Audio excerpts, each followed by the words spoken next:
We're coming to you live from outside the U.S. Capitol building, where President Trump will address a joint session of Congress in fewer than 24 hours. You may hear construction noise behind us during the show. That's because there is construction going on. There always is in Washington, the richest city in America. We want to thank you for that, for sending your tax dollars here. It's built a pretty nice place. Well, Bill Nye the Science Guy is now aspiring to a new title, Bill Nye the Psychoanalyst Guy. During a Facebook Live event with Senator Bernie Sanders today, the mechanical engineer and TV personality said skeptics of global warming suffer from the psychological delusion of cognitive dissonance. It's a slight bump up from last year when he was open to the idea of imprisoning skeptics, global warming, as war criminals. Is that the choice? Bellevue or Nuremberg? Bill Nye joins us now. Bill, it's great to see you. That doesn't sound like science to me, Bill Nye the Science Guy. That sounds like something very different. So cognitive dissonance is not a delusion. It's a feature. It's human nature. So we in the science community are looking for an explanation why climate change deniers, or extreme skeptics, do not accept the overwhelming scientific evidence for climate change. And the most reasonable explanation is you have a worldview, and then you have evidence, and the evidence disagrees with your worldview, so you deny the evidence.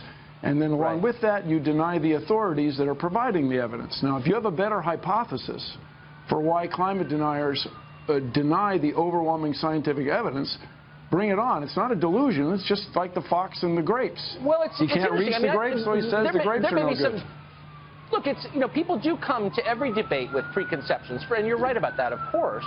But the essence of science is extreme skepticism. We always ought to be asking ourselves, is my hypothesis true? I'm a member of both skeptic organizations, Mr. Carlson, and this is climate change denial is denial.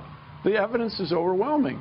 Don't get me wrong. I love you as a person more than life itself, but the evidence for climate change is overwhelming. So we are looking for an explanation of why you guys are having so much trouble with it. Slow down. Before the name-calling begins, and before you try to end the conversation, let's start it by asking what exactly you mean. Now, I think most people are open to the idea that the climate is changing. It has always changed, by the way, as you know. It's the rate, Mr. Carlson. It's the rate that's such a concern. The core question, from what I can tell, is why the change? Is it part of the endless cycle of climate change, or is human activity causing it? That seems to be the debate to me, and it seems an open question, not a settled question, to what degree human activity is causing that. Is that not an open question? It's not an open question. It's a settled question. Human activity is causing climate change. To what degree? To a degree that it's a very serious problem in the next few decades. But wait, stop. Wait, no, you said it's a settled point, and I'm asking a very precise question. It's a settled point. Okay, then if you'll elucidate it for me, I'd be grateful. To what degree is climate change caused by human activity? Is 100% of climate change is caused by human activity? Is it 74.3%? It's settled science. Please tell us to what degree human activity is responsible. So the word degree is a word that you chose. But the speed that climate change is happening is caused by humans. Instead of happening on timescales of millions of years, or let's say 15,000 years, it's happening on the timescale of decades and now years. Now, you know, I offered... Wait, but hold on. But to what extent is human activity responsible for speeding that up? I mean, please be more precise. If that's the number you want. Humans are causing it to happen catastrophically fast. Okay, so at what rate would it have changed without human activity? And you look annoyed that I'm asking these questions, but they're very basic questions. They're not denial. So basically, the cycles of climate change, the last ice age we had was tens of thousands of years ago. So bear in mind that in ancient dinosaur days, there was more carbon dioxide. The world was warmer than it is now. There was an inland sea in what is now Wyoming. And I understand you have a member of Congress from Colorado, used to be underwater, and you go to Dinosaur National Mine, you can see it. Okay, but that's millions of years ago. The problem is you just said it was tens of thousands. That was the ice age. The rate. The rate is the problem. Now here's the thing: half the people in the world live on sea coasts. As we get the ocean a little bit warmer, the ocean's going to expand, and people live on the sea coast are going to be displaced. But you're not answering my question. You're describing what will happen if this continues. And I'm asking you a simple question. Hold on. I'm asking you a simple question about the rate of climate change. So the rate... You said that it would be happening, but that rate has accelerated because of human activity. And I'm asking you very simply... The word accelerated is an understatement. Okay, it's happening extraordinarily fast. I'm asking you a simple question. And because the science is settled, I hope you can answer it in simple terms, which is, without human activity, how long would it have taken for us to reach this level of warmth in our climate? It's not clear that it would have happened. In other words, humans have changed the climate so drastically that we have almost certainly avoided another ice age. There would have been another ice age, ain't gonna happen because of you and me. So the sooner we get to work on this problem, the problem. When would it have happened? When would the next ice age have happened? Yeah. Is that your question? Without human activity, what would the process... Look, here's the point that I hope our viewers can understand. I'm not in any way denying that the climate is changing. I'm utterly open to the possibility that the change is caused by man's activity. I'm merely calling into question your claim that all of this is settled, that, that we know precisely what is happening and why, and that anyone who asks pointed questions about it is a denier and ought to be imprisoned or shouted off the stage. No, that was your word. That's you guys. That's not my claim, and I really. Would you like me to read your quote that people who disagree with you ought to potentially go to jail? You said that.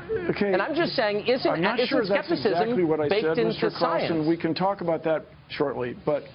Is it appropriate to jail the guys from Enron? Was it appropriate to jail the people in the cigarette industry who promised it wasn't addictive, et cetera? Okay. Look, my only point is, shouldn't we be encouraging people to ask honest questions, which I am doing, and you don't seem to have the answers to those questions. Okay, I got to disagree with you. I claim I do have the answers. Okay. Okay. So let me ask you this. Why aren't you concerned about it? Don't you have 4 children? Why aren't you concerned I am about concerned. That's why I'm having you on. Look, you don't reach correct conclusions in science or politics or any other field unless you can ask honest answers without being shouted down by people like you. But I know what you mean. So no, I do mean ask. I want to know what would happen without human activity. The climate change. No, it's a simple question. The climate is always changing. You've conceded that. You're saying that human activity has increased the speed. Yeah. Increases the speed of that change. And my point is, what would the climate look like right now without human activity? At what point would it have warmed or cooled? Britain would not be very well suited to growing. Yes, Britain would not be very well suited to growing grapes as it is today. French winemakers would not be buying land to the north as they are now. People who plan to run ski resorts would still be able to do it in Europe. And so the climate change and the parasites. You're using the language of politics. Look, you're not a scientist, as you know. You're a popularizer, and I just think, and that's fine. Of economics. But so I'm just saying, look, to the extent that you prevent people, if you prevent people from having an honest conversation, you're doing a grave disservice to science. Don't you think that? So you asked how long it would be before, what the climate would be like if humans weren't involved right now. Is that right? Yeah. Yes, that's exactly right. So at what point would it have changed? And I'm just saying, you don't actually know because it's unknowable. So why aren't you open to questions? This is how long it takes you to interrupt me, okay? It takes you quite a bit less than 6 seconds. So the climate would be like it was in 1750. And economics would be that you could not grow wine-worthy grapes in Britain as you can today because the climate is changing. The use of pesticides in the Midwest would not be increasing because the parasites are showing up sooner or the pests are showing up sooner and hanging around longer. I think that's probably all true, but you would not be overwhelmed by pine bark beetles as it is because of climate change. That's how the world would be different if it weren't for humans. You pretend that you know, but you don't know, and you bully people who ask you questions. I really have to disagree with you. I spent a lot of time with this topic. I'm open-minded. You are not, and we're out of time, unfortunately. Thank you for joining us. You guys are the mainstream media. And I can tell you why they're leaks. Because the president has created 2 factions in his administration. They don't like each other. So they leak. It's not from the outside, it's from the inside. Carry on, Mr. Carlson. I'm sure we will cross paths again. That's a very ominous thing to say. I don't know what it means, but come back anytime.